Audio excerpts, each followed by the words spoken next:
Hi, my name's Dr. Robert Chan. I'm a board-certified urologist practicing in San Francisco Bay Area.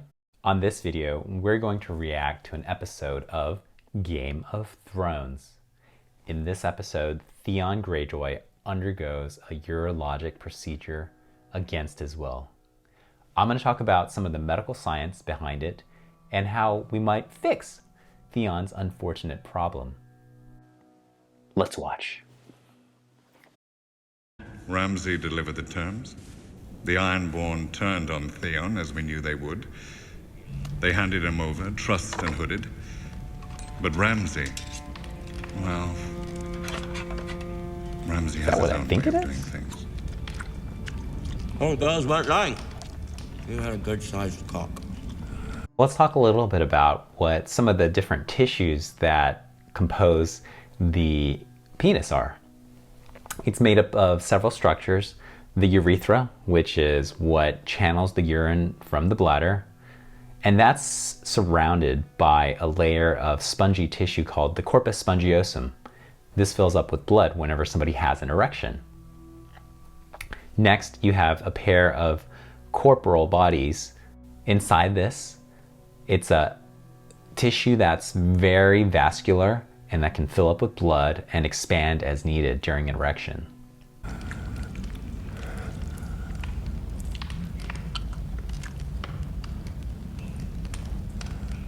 What? No. Pork sausage. You think I'm some sort of savage? Okay. Savage? Well, I know in a lot of cultures, the penis of animals is actually considered to have a lot of health benefits. For instance, in Jamaica, bull penis is thought to be something of an aphrodisiac, which is to help stimulate the libido or sex drive. In China, athletes eat deer penis because they think that there's some healing properties to it. So you might be wondering where in the United States that you might find penis on the menu. If you're in the West Coast, specifically Los Angeles, then you're in luck. There's actually a barbecue restaurant in Los Angeles that has skewers of bull penis for $3.59. One of the writers from Vice wrote an article and had the experience of eating there, and fortunately was able to kind of share what they thought. She commented that it tasted like alligator tail. Some of the adjectives that she described were bland, grimy, chewy, and tough. None of which sounds like very appetizing at all.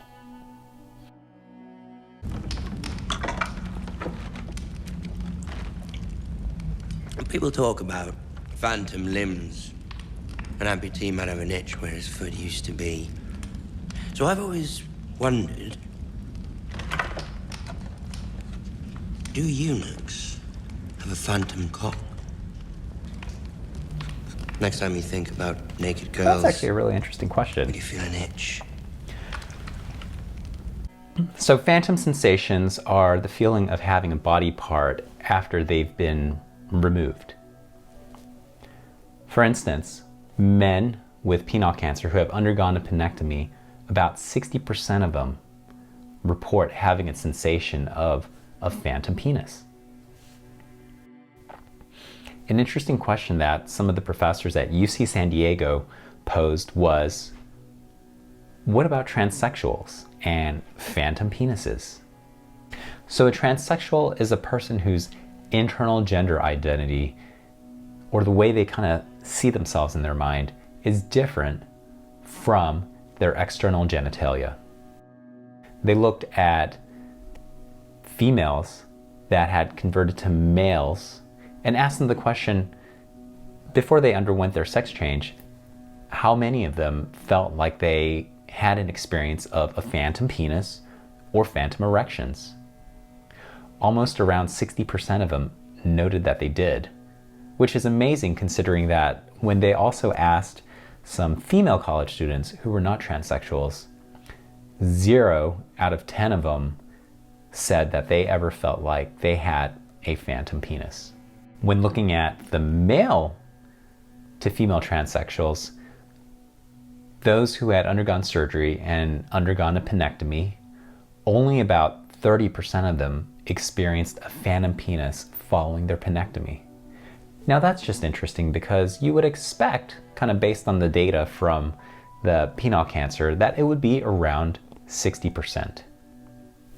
Out of the north and back to those shaded rocks you call home.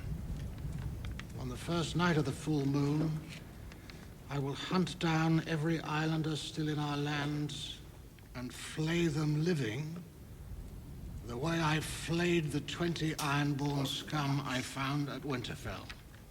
In the box, you'll find a special gift. Theon's favorite toy. He cried when I took it away from him. Oh no.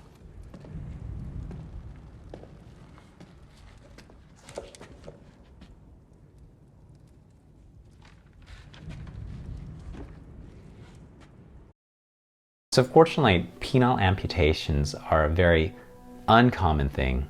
They're often because of self-mutilation in those with psychiatric illnesses, accidents during circumcision, entrapment in heavy machinery, or trauma by an unhappy partner. Let's talk about the question. Hypothetically, would we have been able to reattach Theon Greyjoy's penis? Successful penile replantation has been noted to occur within 18 hours after the injury. And then if the penis is carefully preserved on ice, sometimes even up to 24 hours. Now, looking at Theon Greyjoy's case, it's highly unlikely because Theon's was at the Dread Fort and it was sent to the Pike Islands, which is almost 4,200 miles by sea journey. That would have been obviously far longer than 24-hour time frame that you could reattach it. Now I just want to share for you some tips, some useful tips for life. If you ever find yourself in the unfortunate situation that you've undergone an amputation of your penis or some other member of your body, it's really important to remember these 3 steps. The first one is to be sure to clean the amputated member really well with water. Next, wrap it up in a saline-soaked gauze and put it in a little bag, and then put that bag into a bag with slushed ice. Now finally, let's talk about the technique of actually reattaching the penis. The first step is to put a small Foley catheter through the amputated portion of the penis and then into the proximal one. This will serve as a nice stent for reattaching things and stabilizing things. Next, repair the urethra. Number 3, repair the deep arteries of the penis. These are the arteries that bring blood into the penis and the corporal bodies during an erection. Number 4, reattach the cavernosa. Number 5, reattach the nerves, veins, and arteries on the dorsal part of the penis. And then finally, bring back together the skin and the fascia. Usually the Foley catheter stays in for 3 weeks. What you can kind of expect in terms of function after this type of procedure is that some men will have erections, not all. Sensation will be present, and there will be good urinary function in terms of being able to get the urine out of the bladder through the urethra. Well, thanks so much for watching this episode of Game of Thrones with me. I hope you learned something and remember those 3 tips for life. Subscribe to my channel if you haven't already,